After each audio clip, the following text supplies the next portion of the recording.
Hey, I'd like to welcome you to another episode of Mission Matters. My name is Adam Torres, and if you'd like to apply to be a guest in the show, just head on over to missionmatters.com and click on Be Our Guest to Apply.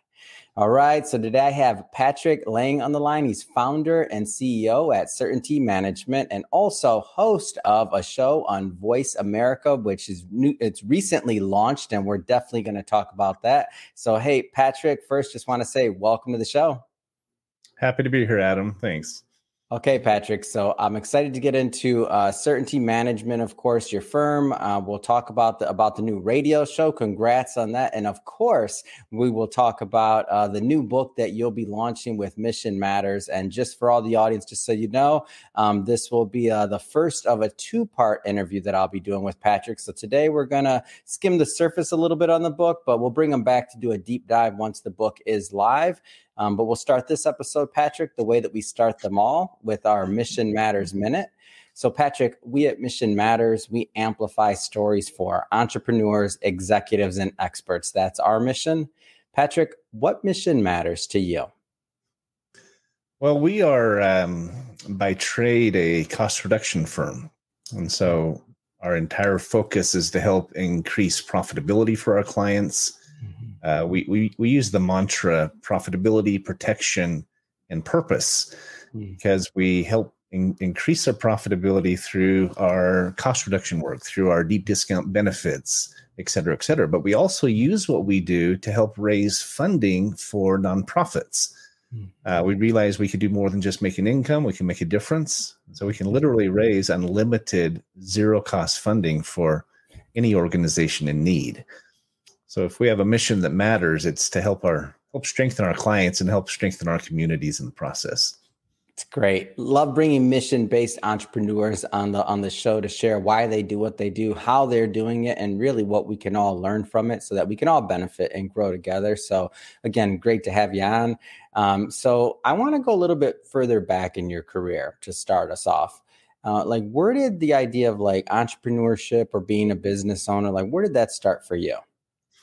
Well, I actually grew up in a family business. My parents were entrepreneurs for a long time. Spent some time in network marketing or actually Amway distributors years and years ago and had a fairly successful career with that long before it was even well known. They eventually started a franchise that they built and grew all over the country, had franchisees overseas as well. Wow. And so I grew up in that business as a child and as a teenager and got to kind of be a fly on the wall and watch my parents go through the struggles and the triumphs of owning their own business. Yeah. When did you start with Amway? I'm just so curious. I have a funny story for you. I didn't ever do it myself personally, but my parents were in it probably in the 70s. I mean, it was... Yeah, I'm a big Amway fan. I remember that was one of my first really, I would say, exposures to other business people. And I was really young. I mean, I was in seventh grade, and I remember my parents were they were approached to see if they wanted an opportunity, and they're like, "Adam, do you want to do this?" And I was like, "I'm in. Come on!" So I remember selling all of my parents' friends and everybody else different Amway products, and I was getting paid in obviously. The distributorship was not under my name. It was under my parents' supervision and all the way it's supposed to be. But I remember making my first little coins with Amway. So I have a big affection for that company and the leaders within it. I mean, it's just great people. Well, they do or did a really great job of building a sales force, right? Of inspiring people and helping them dream the dream and so forth. They did a lot of things well. I think everybody's had good and bad experiences with being invited to a pool party or a barbecue and finding out it's an Amway presentation. But there's a lot of good things that came out of that business, and they made many millionaires. So they're still one of the largest, most successful direct sales organizations in America. I don't personally do anything with them, never really have, but my parents did some 50 years ago. So fast forwarding So fast forwarding into your career as an entrepreneur a bit, and obviously with the benefit of hindsight, right now there's a lot of a lot of transition going on, right? So some people are accidental entrepreneurs because maybe their previous source of income isn't there anymore, or maybe some people are finally taking that leap and to go out there and they want to go out there and do something on their own. So obviously, a lot of transition going on. What kind of things with the benefit of hindsight would you say to that next group of entrepreneurs that's going out there and really trying to stake their claim? What kind of advice would you give them? Well, our show we just launched that you mentioned, Finding Certainty, it focuses on two main pillars and in effect answer this question. The first is that small businesses and entrepreneurs need to be willing to evolve. They need to be willing to think outside the box and consider new technologies and new relationships. You're not going to get anywhere if you're stuck in a rut, or if you're closed-minded. And so that's the first thing. I mean, there's some phenomenal technologies today that can automate your marketing and can outsource your the typical work and time-consuming things that you can pay someone a minimum wage to. Find a virtual assistant that can help with that. There's things that you can do to make it much more likely that you'll succeed at business today. And the second thing is you have to work with others. You have to link arms. And I'm a firm believer we need to work together more in our country. There's a big, we spend way too much time and energy focused on our differences, but there are a lot of things we have in common. We all agree that we want small business to succeed, right? We want nonprofits to thrive. We want our kids to be safe at school. And so if we can think outside the box and be willing to change and evolve and grow and work together to get there, we can accomplish some amazing things to increase the likelihood that when someone goes into business, they actually succeed at business. Well said. And while we're on your radio show, I want to go a little bit further there. So Finding Certainty on Voice America. Tell me a little bit more about the vision for your show. I believe it's recently launched, yes? It is. We just had our first premiere episode last Friday. Oh, come on. Congrats. How does it feel? I think it was fantastic. Actually, the sound engineer, when we were done, said it was one of the best first shows he's ever heard. It made me feel good to hear. He said that usually people stumble and they're nervous. And I've been interviewing people and managing teams and running sales meetings and so forth for 30 years. So it's a pretty easy transition for me. But I felt like I have a lot to learn. I'm sure they'll continue to get better, but we had a good time. So, well, lucky you. My first episode was terrible. It's still out there. I interviewed. I was so scared. I interviewed the other co-founder here, Shirag. I was like, Shirag, you're the first one. I don't know how to do this. We're going. And he was a good sport. He's like, all right, we're doing it. It always helps to interview a friend, right? They're going to cut you some slack. Let's get back into the vision for the show. You mentioned the two pillars, but let's go a little bit further for the concept. So tell us a little bit more about how you plan to evolve the show. Yeah, the show came about because I was a guest on another host show. His name is Frank Hellring. He runs a Voice America show called Business Buzz. And when we were done, he said, your message of empowering small businesses and helping give back to nonprofits in the process, he said, I think that message would resonate. He said, I think you'd be good on radio for one thing, but I think that message is really something people need.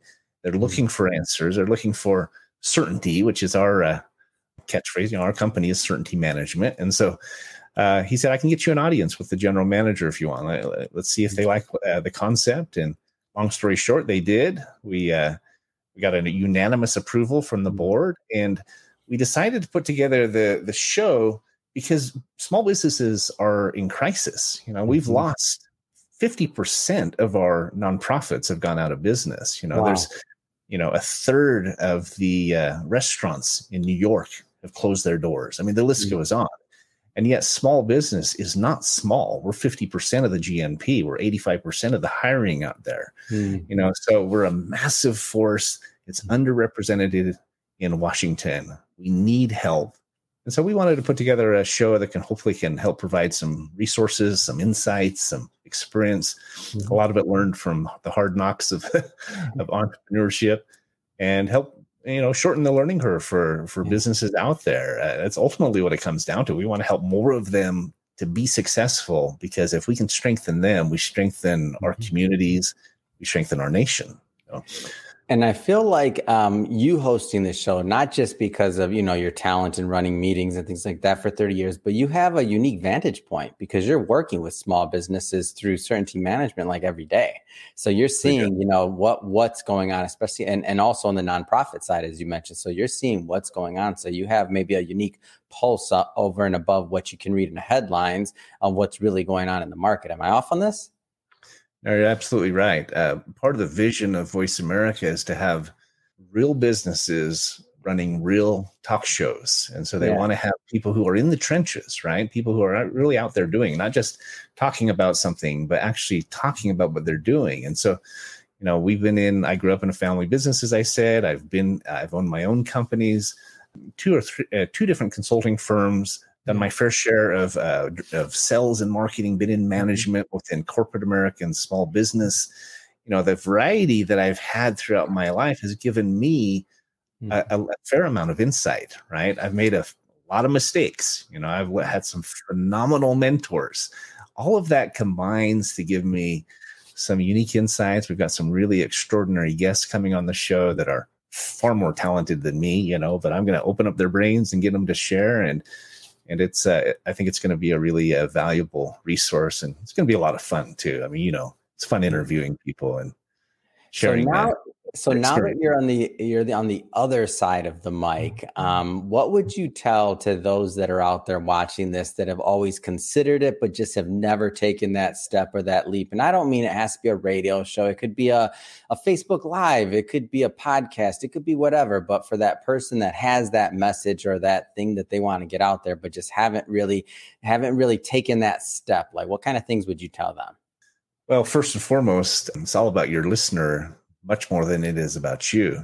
I asked Frank on our premiere episode Friday, I said, I asked him about his 1 minute elevator speech. What does he say when he meets a new person?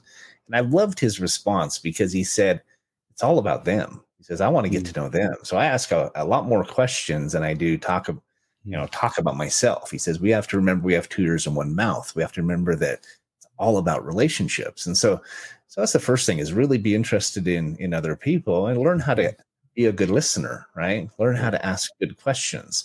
I struggle with that because I like to talk, right? And so I think anybody in sales, we tend to forget that equation of 2 ears and 1 mouth. But if we can remember that and do a better job at being a more active listener, I think that's a really good start. So I want to jump around here a bit. Let's get into the book. We'll spend a little bit of time on that here today. So I'm really excited to have you in upcoming Mission Matters Business Leaders release. When I saw your background, when I saw what you've done and how you're helping business owners, I think I had a lot of the same inclinations that Voice of America did when they discovered you. They're like, oh my gosh, like this is perfect. Like we have to get this message out there. We have to amplify this story and these words. So that was my initial feel. So first off, for the book, what's your concept for the writing in the chapter that you'll submit? So this, but the chapter that I wrote is focused on accountability. I think it's one of the most important principles for any business owner, any parent, any significant other, any employee.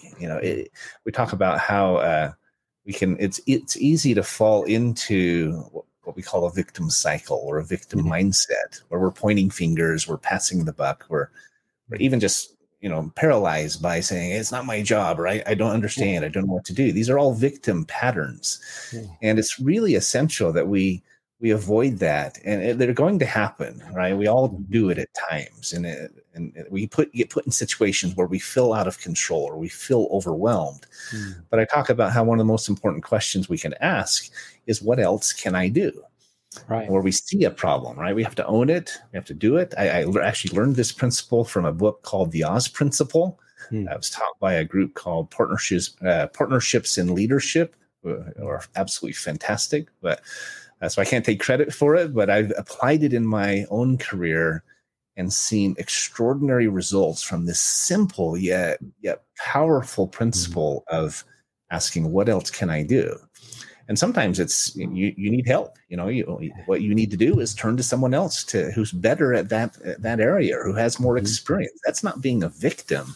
that's actually empowering to admit you don't have all the answers and you need a hand. So that's what I talk about in the chapter. I talk about really hard experience I went through with an employer, and I talk about just some of the lessons I've learned throughout my life that have further cemented or further highlighted that principle of accountability. Yeah. And I think we'll pause there on that one, because as I mentioned, we've probably given too much, but as I mentioned to the audience, we'll be bringing Patrick back on the show after the book is live, because yes, we do sell books and we want you to pick up a copy. So we'll bring Patrick back on, and we'll also do a deep dive further into his writing and concepts that he submitted to the book and to the upcoming book series. So again, TBD on that one. Let's get into certainty management. So you mentioned cost reduction firm, but let's go further. So tell us a little bit more about the firm. Sure. So we originally were a cost reduction provider in one specific space. We work specifically in imaging contracts. These are your printer contracts, your copiers, your scanners. Mm-hmm. Sounds about as exciting as watching paint dry, right? But business equipment is this multi-billion-dollar arena there's no real checks or balances. It's an unregulated industry. And so we know from years of experience that most customers are being overcharged. They're paying significantly more than they have to, and we know how to fix that. And so we really, our core product, the company was started about 10 years ago. And that's all we did was we analyzed printer and copier contracts over the last since 2013, over the last 10 years.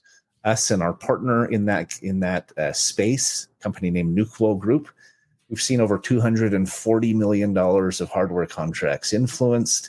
Yeah. We average 30 to 60% savings for our customers.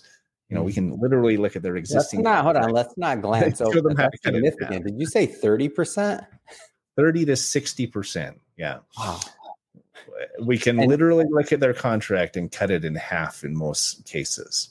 Wow. And it blows their mind. It blows their mind. So yeah, my mind's blown. And how's that? And that's just based on the inefficiency of it all, or like, how's that possible? Like, how does that work? It's a number of things. It really comes down to three things. We know what to look for and what to change in their contract. There's usually a lot of fluff. There's terms and conditions that can be changed. There's addendums that can be added. So we know what to change. Yeah. We also know who to go to and how to ask for what we need. We work with over 400 vendors and manufacturers in this space.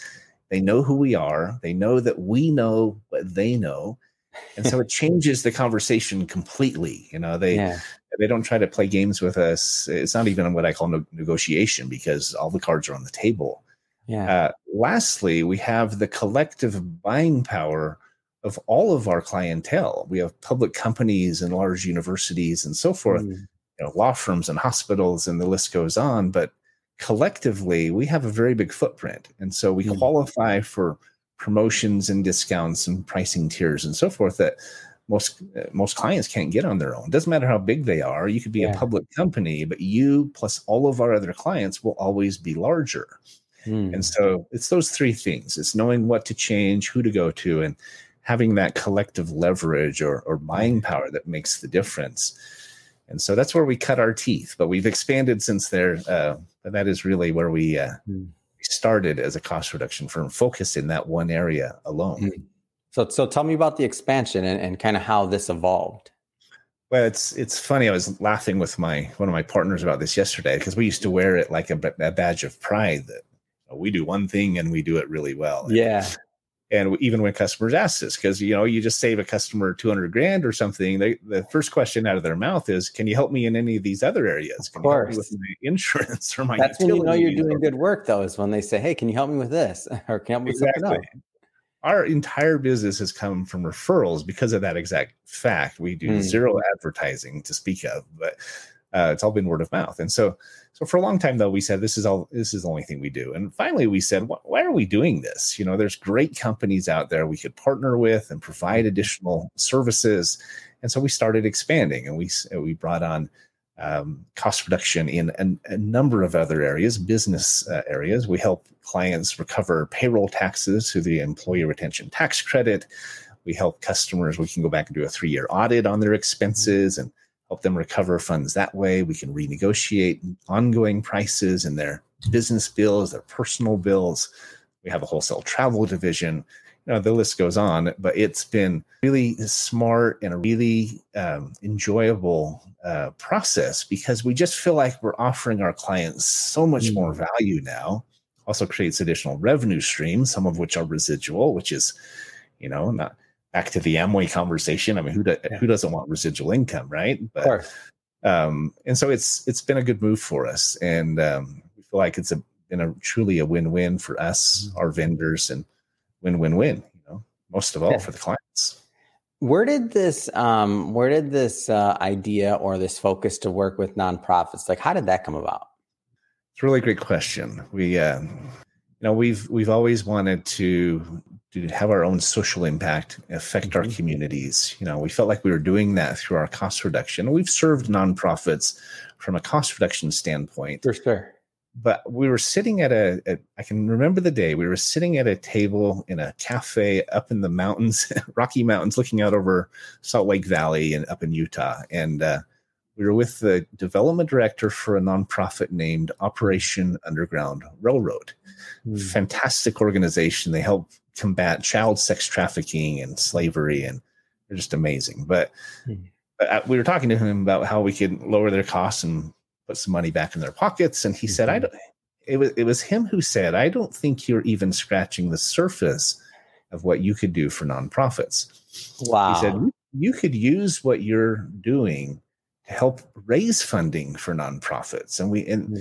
The hairs were standing up on my arm. I'm telling you, as we were talking, because I believe it was inspired. I feel like it was given to us, right? And our whole Certainty Partners program, which is what we call it, evolved out of that conversation to where now we come in, we do work for nonprofits, we donate a portion of the earnings back to them.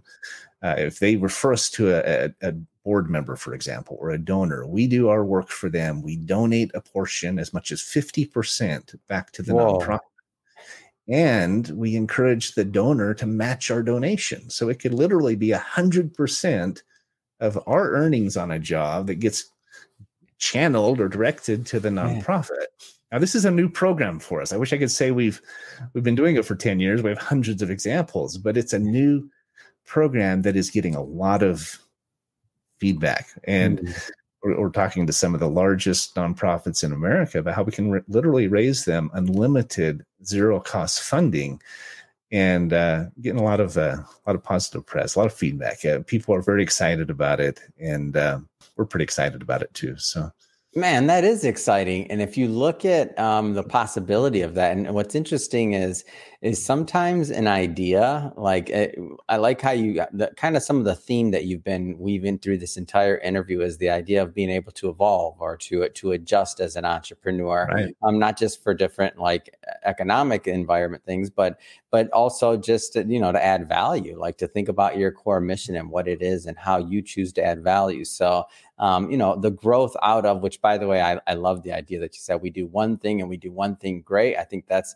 a good thing, because many go the opposite route and they try to do many things, and it maybe not always the best on those many things. So if you can master one thing and then branch out, to me, that's always my preference. But now that you continue to branch out and continue to find different ways to add value, I just think it's exciting. I think it's exciting to see what happens next, especially working with these nonprofits. Yeah, it's I started to say how I wish we could say we've been doing this for 10 years and it's a proven model. But what's encouraging is that it is founded in work that we've done for many, many years. We know that it works. Yeah. It's not a question of, will this work or not? It's based on a proven model. We know we can come into an organization, cut their costs. It's at zero out-of-pocket cost to them. There's no upfront costs, no out-of-pocket costs. We're paid out of the savings. And they literally don't even have to change vendors. So There's zero downside to these customers. And so it's this brilliant model, not to toot our own horn. It wasn't our idea, but it's just this brilliant model because see, most cost reduction comes at a cost. People have to cut out payroll programs or God forbid people. With ours, we call it no downside cost reduction because they don't have to pay anything up front, anything out of pocket. They don't have to switch vendors. Right. In most cases, they come out of it with an updated fleet of devices or an updated relationship, better terms and conditions, more money on their bottom line. There's just literally zero downside. And there's zero chance of it going wrong because they already have these relationships. Right? All we're doing is getting them better pricing, better terms, and educating them a little bit on how it could be working better for them. So we've never had a customer that was upset at us or had a bad experience. That's why we get so many referrals. Yeah, it's kind of a perfect storm when it comes to business. We have no inventory, we don't have overhead, we just have happy customers, and so it's kind of crazy, to be honest. What are some of the, or I should say, what are the types of companies or firms that get the most value out of working with you and your team? I mean, whether it's size or industry, is this only for enterprise? You mentioned publicly traded or middle market, or is a small business fit in this equation as well? Like, how does that work? Well, it does. With the imaging technology contracts, the larger the company, the better. Mid and large organizations, because the more devices they have, the bigger the contract, the more we can do. But a lot of what we do is really ideal and really focused on the small to mid-sized companies. Our cost reduction is great for them, right? We have a benefits division where I can provide deep discount benefits for 1099s and gig workers and sole proprietors or small businesses with 5, 10, 20 employees. There's a huge problem in America where many, about 50 million about 50 million Americans have no insurance, right? Or they're underinsured. It's not because they don't want it, it's because they can't afford it. The average income is about $3,600 a month in America, and the average family insurance policy is $1,200. How do they pay for that, right? So we have options that can give them unlimited access to a physician, $10 copays for less than $100 a month. And I have a mental health plan. It's $30 a month that they can have as many counseling appointments as they need, zero deductible. That's a big need in America today, especially coming out of COVID. And so we've negotiated these programs that are affordable, that are streamlined, that are simple, they're robust. And it's one of the ways that we're, again, creating more certainty in our customers' lives. It's absolutely fantastic. We're very excited about that side of the business. And we're just trying to make a difference. We realized we could do more than make income. We could make a difference. We could do more than do business. We could do some good.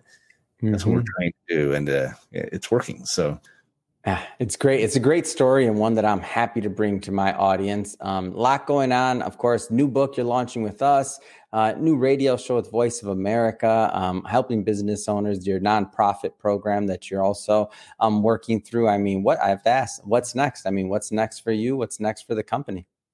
Well, we're doing a lot, right? We're getting the word out better and better. When we just worked in imaging contracts, it was all word of mouth. It's a fairly complex process, right? Yeah. It takes some time. We have to get multiple bids. We work with different vendors. It can be a long process to close those jobs. With the other services that we're providing, like the business and personal cost reduction, the benefits and these other things, there's a very large market for it. We can do it very quickly, creating residuals and other things like that are a benefit to us, a benefit to them.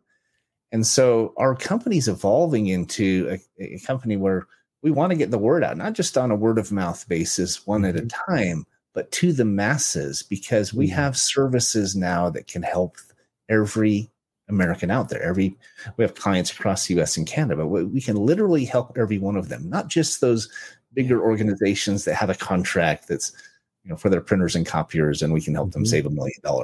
That's a much smaller niche or a much smaller segment in the market than benefits that even a part-time employee on minimum wage could afford, right? That is a massive market, and there's a massive need out there for it. And so in that sense, our business is evolving, just being able to offer more to more people. It's good for them. It's good for us. It's good for the communities. And so I guess in that sense, we're expanding our vision, expanding our reach, and expanding our offerings in a way that I think can really do some good. And so, it's all good. Onward and upward, as I like to say. Fantastic. And if somebody is watching this, Patrick, and they want to learn more and to follow up, what's the best way for them to connect with you and your team? So you can go to our radio channel if you'd like, certaintylive.com or findingcertainty.live. Either one works. Our website is certaintyteam.com, TEAM as in Mary. You can go there and learn about all our offerings and reach out to us anytime. There's our contact info on there. You can call us at 888-684-3122 if you'd like to speak to a real person. And we're happy to answer any questions, hop on Zoom or whatever we can do to help. Fantastic. And for the audience, we'll put all that information in the show notes so that you can just click on it on the website and head right on over. And speaking of the audience, if this is your first time with Mission Matters or engaging in an episode, we're all about bringing on entrepreneurs, executives, and experts and having them share their vision, their motivation, their mission, why they do what they do, how they're doing it, what we all learn from it, and how we can all benefit, right? And grow together. If that's the type of information or content that sounds interesting or exciting to you, hit that subscribe button because we have many more mission-based individuals just like Patrick coming up on the line, and we don't want you to miss a thing. And Patrick, thanks again for coming on the show. It really has been a pleasure. My pleasure, Adam. I will say this. When I was invited to be in Mission Matters, I was honored. I appreciate that. But I've been really impressed with the entire process, your team, the technology you have, just the thought that's gone into this. It gives you, I think, giving authors the opportunity to publish, be a part of something as respected as Mission Matters. It's an honor. So I appreciate you having me a part of it, and looking forward to the book coming out. So awesome. We appreciate you. Thanks, my friend.